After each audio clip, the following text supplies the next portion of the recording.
किरण शर्मा। हम मंजू शर्मा अपना टीचर के स्वागत करै छी सब यूट्यूब फैमिली के नमस्ते प्रणाम।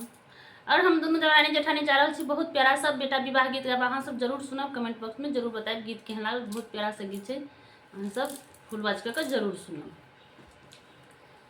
अंगना में बहे गंगा मैया सुंदर